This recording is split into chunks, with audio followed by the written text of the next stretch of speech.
Okay student, good afternoon everyone. आज की इस क्लास में हम लोग ऑब्जेक्टिव क्वेश्चंस जो हमारे फर्स्ट यूनिट और सेकंड यूनिट से जितने भी ऑब्जेक्टिव क्वेश्चंस हमको बनेंगे, ये for your semester examination as well as for your lab sessional lab viva के लिए भी सारे इंपॉर्टेंट क्वेश्चन है। जैसे what is an ideal voltage source.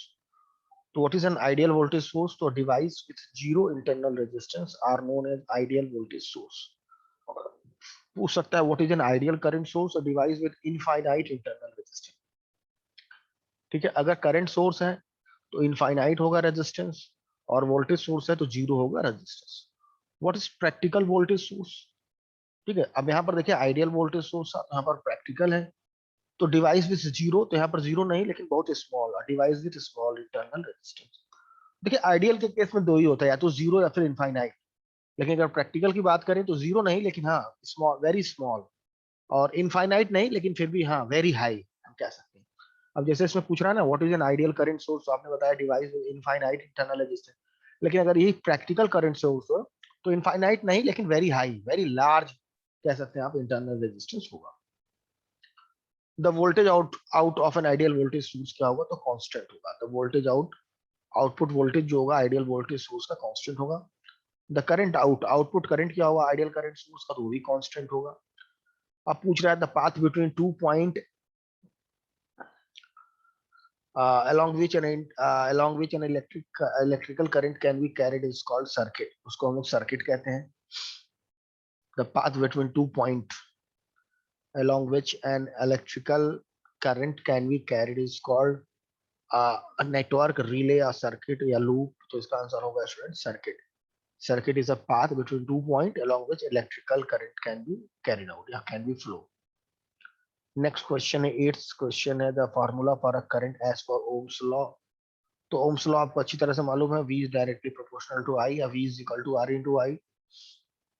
अब करंट पूछ रहा है तो current I is equal to V upon R होगा। I is equal to V upon R, where V stand for voltage and R stand for resistance. तो जो current होगा student voltage upon resistance होगा।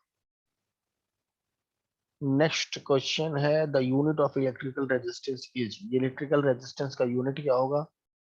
तो वोल्ट होगा कि ampere होगा कि ओम होगा कि कूलम होगा? इसका आंसर होगा ओम होगा। तो answer will be C, the unit of electrical resistance is ओम।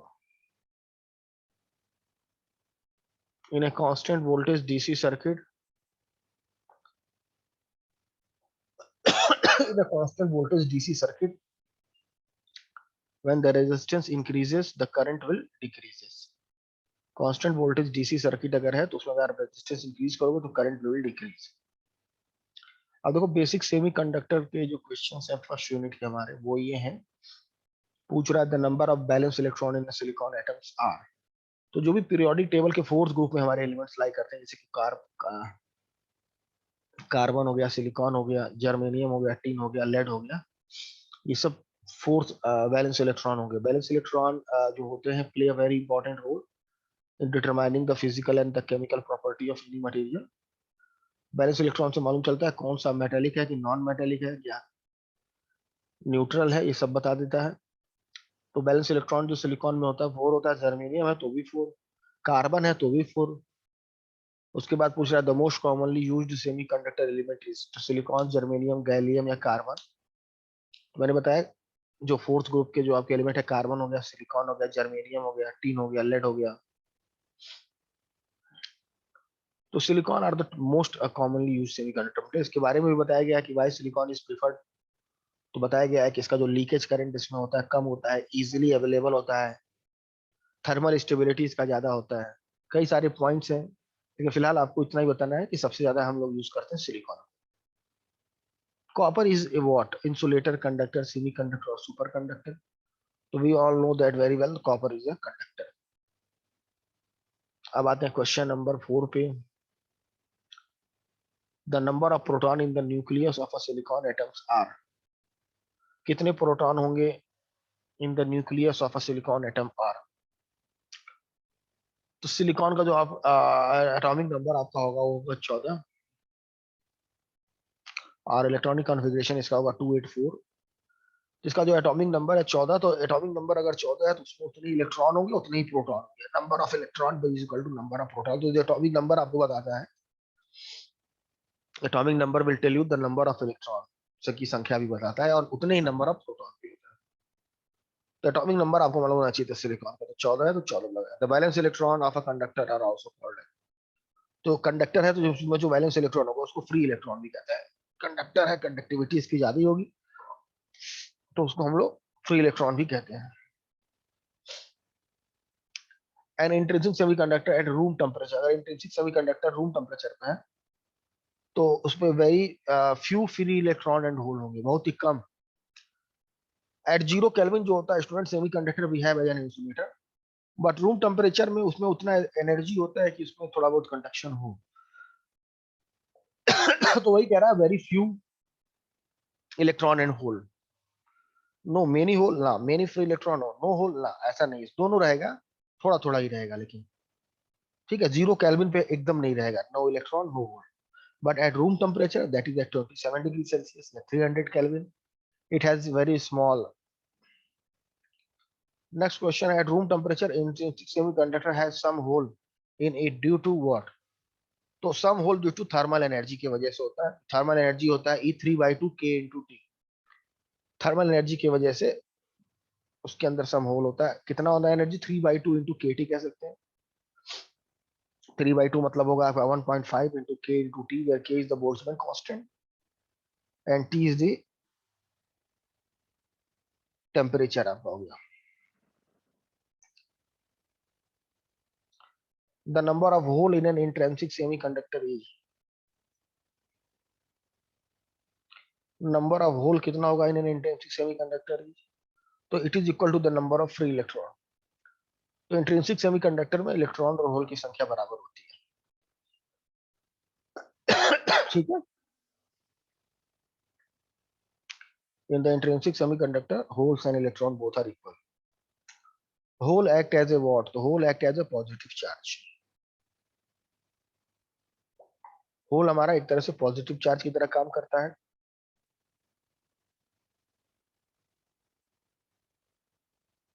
कह रहा pick the odd one in the group. 10th question है, आपसे पूछ रहा पिक द ऑड वन, इसमें ऑड बताना है। कंडक्टर, सेमीकंडक्टर, 4 बैलेंस इलेक्ट्रॉन या क्रिस्टल स्ट्रक्चर। तो देखो आप सेमीकंडक्टर है या 4 बैलेंस इलेक्ट्रॉन या क्रिस्टल स्ट्रक्चर है, सब एक ही कैटेगरी के हैं। कंडक्टर हमारा अलग कैटेगरी का है। 4 बैलेंस इलेक्ट्रॉन सेमीकंडक्टर के केस में होते हैं।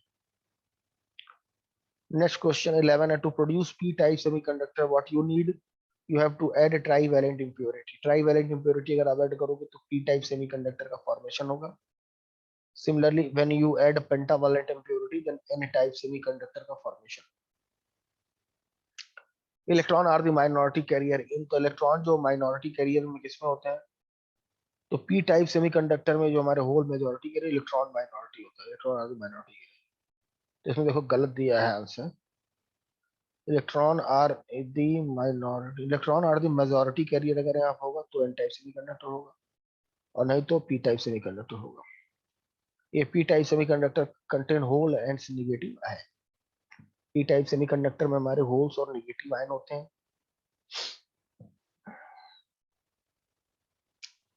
नेक्स्ट क्वेश्चन है, how many electron does pentavalent atom है?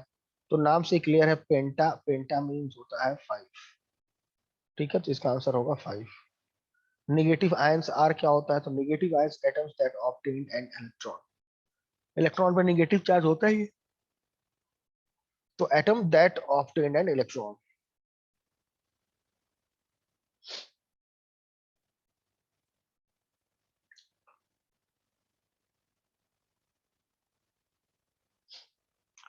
What is the result of ionization in a p-n junction on either side of potential barrier? इसको कहते हैं depletion region. What is the result of ionization in a p-n junction on either side of potential barrier? ये होगा depletion region. The cause of depletion region is diffusion। Depletion region का क्या कारण है? तो डिफ्यूजन। ड्यू टू डिफ्यूजन या due to concentration gradient हम कह सकते हैं डिप्लीशन रीजन का फॉर्मेशन होता है। इलेक्ट्रॉन का डिफ्यूजन होता है from P side to N side. Sorry hole का डिफ्यूजन होता है from P side to N side, similarly electron का डिफ्यूजन होता है from N side to P side. या you can set due to concentration gradient diffusion of hole and electron will take place and therefore the depletion region का formation होता है. Depletion region किसे कहते हैं? तो the region in which no free charge carrier is available और known as depletion region. Next question है आपका, which of the following is a semiconductor. इसमें कौन सा सेमीकंडक्टर है? तो आपको साफ साफ दिख रहा है कार्बन जो है हमारा सेमीकंडक्टर है, क्योंकि इसमें फोर्थ ग्रुप में हमारा लाई करता है. कार्बन हुआ, सिलिकॉन हुआ, जर्मेनियम हुआ, टिन हुआ या लेड हुआ, जो भी हुआ, ये सब हमारे सेमीकंडक्टर है. Doping material among the following is what? Pentavalent material.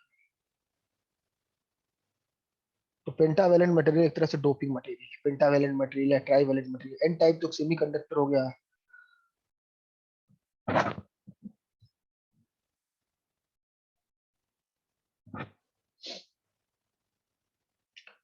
अब बेसिक सेमीकंडक्टर में डायोड के क्वेश्चन देख लो.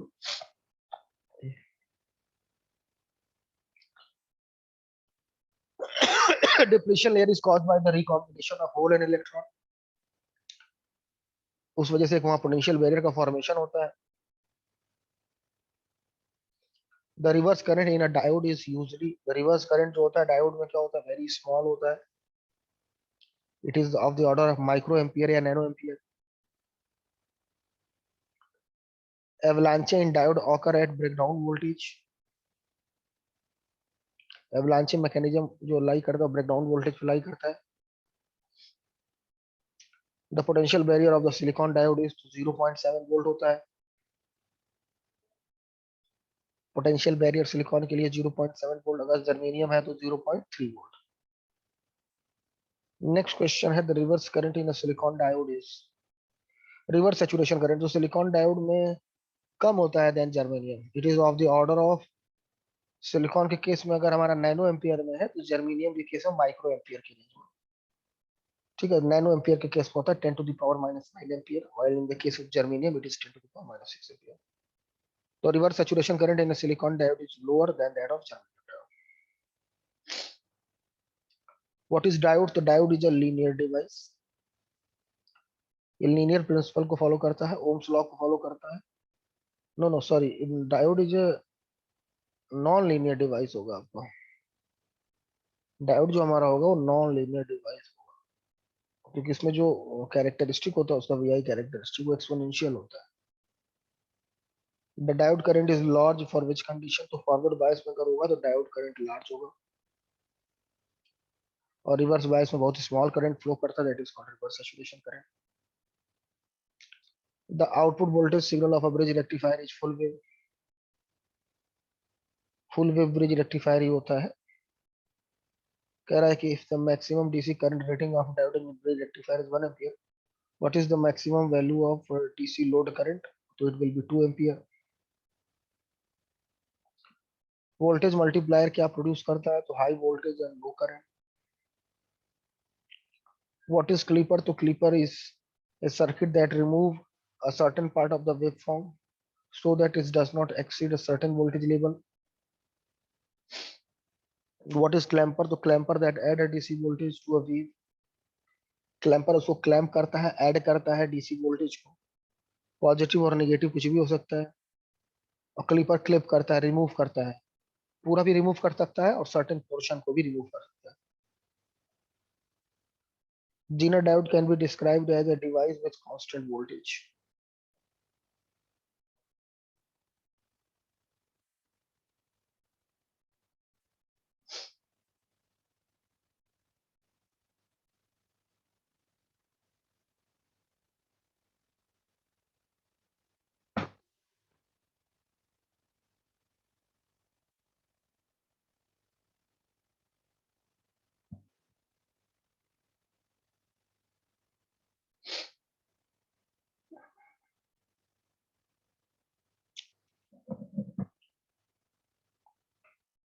Next question है, if the Zener diode is connected in wrong polarity, the voltage across the load is 0.7 volt. Since diode allow flow of current in only one direction, They can be used for reverse polarity protection.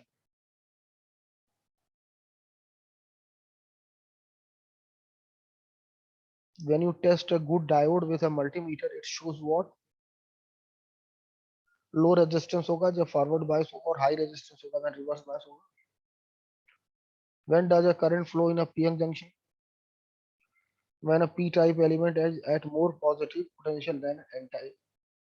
मतलब p अगर positive ज्यादा होगा n से तो हमारा current flow करेगा. Clamping circuit are generally used in where? तो TV transmitter and receiver, FM transmitter, signal generator, या ऑल दी अबव. इसका आंसर होगा ऑल दी अबव.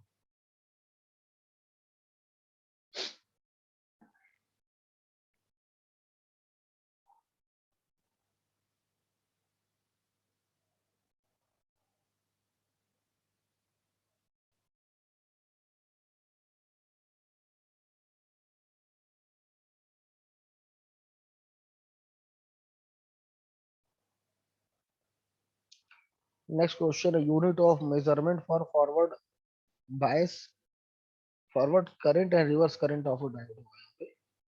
तो मिली एम्पियर और माइक्रो एम्पियर में आपका होगा.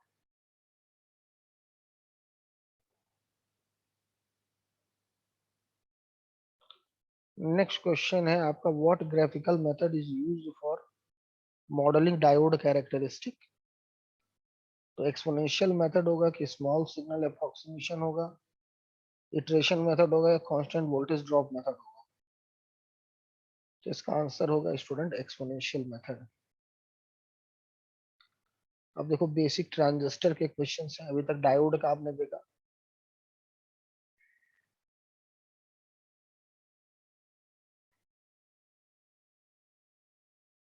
Number of PN junction in a transistor is. तो ट्रांजिस्टर में दो पीएन जंक्शन होते हैं. ट्रांजिस्टर में दो पीएन जंक्शन होते हैं, पीएनपी ट्रांजिस्टर और एक एनपीएन ट्रांजिस्टर. तो एक पीएन जंक्शन इधर होता है, दो जंक्शन होते हैं, दो PN junction. The doping concentration of a base in NPN transistor is. Doping concentration पूछ रहा है बेस का क्या होगा, तो लाइटली डोप्ड होगा. बेस बहुत थिन और बहुत लाइटली डोप्ड होता है. Base very thin and lightly doped, उसका डोपिंग कंसंट्रेशन. नेक्स्ट है the base emitter diode in an NPN transistor is forward bias. तो एमिटर बेस जंक्शन को फॉरवर्ड बायस करते हैं और कलेक्टर बेस जंक्शन को रिवर्स बायस करते हैं. The size comparison between the base emitter and collector. तो साइज सबसे ज्यादा होता है, सबसे मोटा कलेक्टर होता है, उसका डायमीटर और फिर जाके बेस. तो इसका आंसर होगा सी. कलेक्टर हमारा सबसे ज्यादा मोटा, उसके बाद एमिटर और फिर base. The base collector diode is usually reverse bias. Emitter base junction को फॉरवर्ड बायस करते हैं और कलेक्टर बेस जंक्शन को रिवर्स बायस करते हैं. DC current gain of a transistor क्या होता है? तो करंट गेन जो होता है ratio of collector current to the base current, IC upon IB. Alpha जिसको कहते हैं current gain. If the base current is इतना और करंट गेन इतना, तो कलेक्टर करंट निकाल सकते हैं. फॉर्मूला होता है इसका, alpha is equal to IC upon IB. Alpha आपको दिया 100, आईसी निकालना है, आईबी दिया, लो निकाल सकते हैं. फॉर्मूला बस मालूम होना चाहिए, alpha is equal to IC upon IB.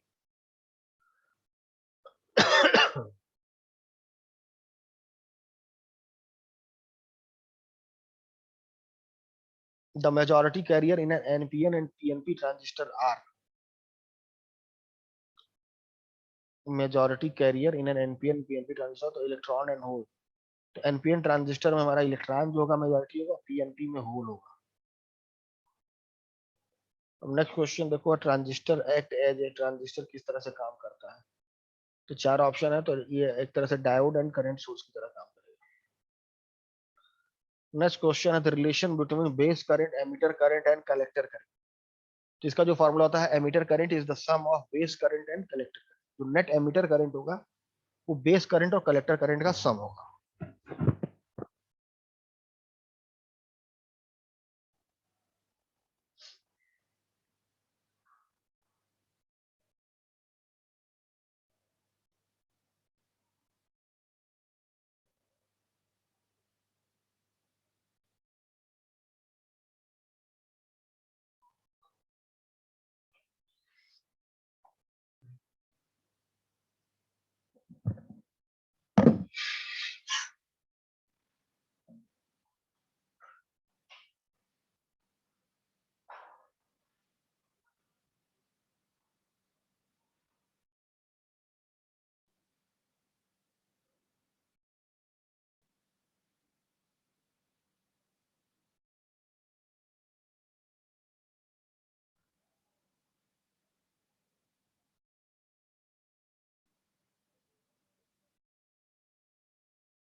Next question है student, two type of bipolar junction transistor.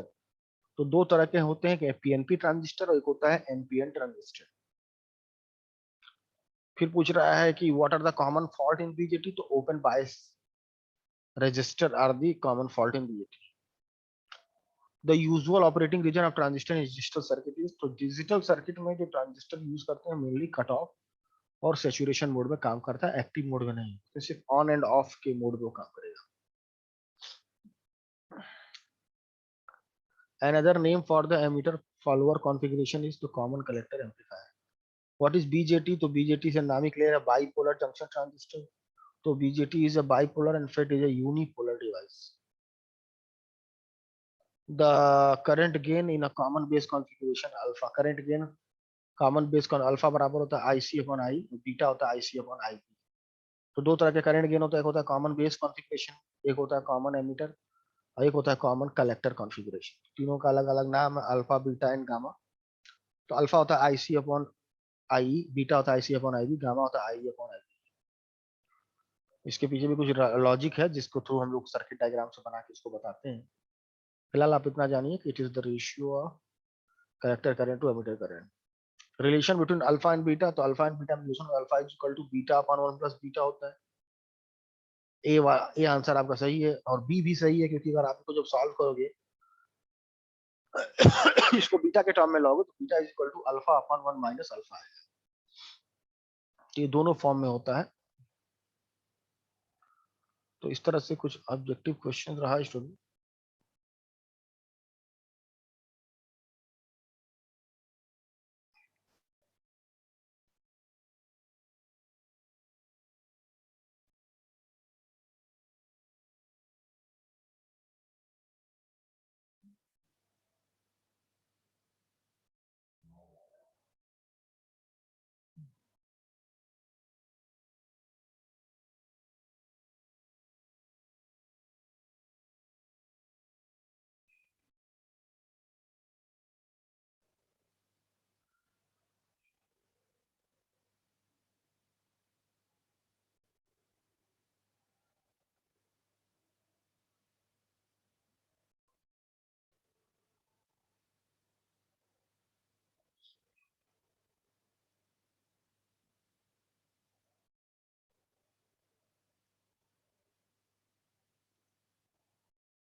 Next question, अभी तक हम लोगों ने जो स्टूडेंट देखा वो अभी तक हम लोगों ने देखा यूनिट 1 और यूनिट 2 के जितने भी ऑब्जेक्टिव क्वेश्चन थे उसको देखा। तो हमारे डिजिटल के कुछ क्वेश्चन हैं। The binary number this 10101 is equivalent to decimal number. इसको जब हम डेसिमल में कन्वर्ट करेंगे तो कितना होगा? तो 21 होगा। इसको डायरेक्ट भी कर सकते हैं, ऊपर आप लिख लो 1 2 4 8 16, ऐसे लिख सकते हो। ऊपर 1 2 4 8 16 और जहां जहां 1 है उसको आप ऐड कर लो। 16 4 20 1 21 होगा आपका 21 answer. 21 will be your right answer. Universal gate कौन है? तो यूनिवर्सल गेट दो होते हैं, नैंड एंड नॉर। और यूनिवर्सल गेट तो नैंड ही केवल इसको दिया, तो नैंड गेट पे नैंड एंड नॉर गेट है, ठीक है। इन्वर्टर हमारा नॉट गेट होता है, तो नॉट गेट हमारा इन्वर्टर हो गया। कह रहा है input of a NAND gate are connected together. अगर इनपुट नैंड गेट का हम लोग कनेक्ट कर दे तो क्या होगा? तो अगर इनपुट नैंड गेट का आप कन्वर्ट एक साथ अगर कनेक्ट कर दोगे तो क्या होगा ये? तो नॉट गेट हमारा बन जाएगा, क्योंकि दोनों इनपुट को आपने शॉर्ट कर दिया है। तो ए इंटू ए आपका ए होगा और फिर उसका आप बार लोगे तो ए बार कर देगा उसको, यानी एक तरह से इन्वर्टर की तरह काम कर रहा है। दोनों इनपुट को आपने शॉर्ट कर दिया। उसी तरह से NOR gate, NOR gate is OR gate follow by NOT gate. तो नॉट गेट होगा तो हमारा नॉर गेट बन जाएगा। सिमिलरली इसी तरह से कह रहा है NAND gate, the NAND gate is AND gate follow by NOT gate, यहाँ भी नॉट गेट होगा। Digital circuit can be made by the repeated use of NAND gate, ठीक है। तो इस तरह से बहुत सारे क्वेश्चन हैं स्टूडेंट जिसको हम लोग डिस्कस कर सकते हैं।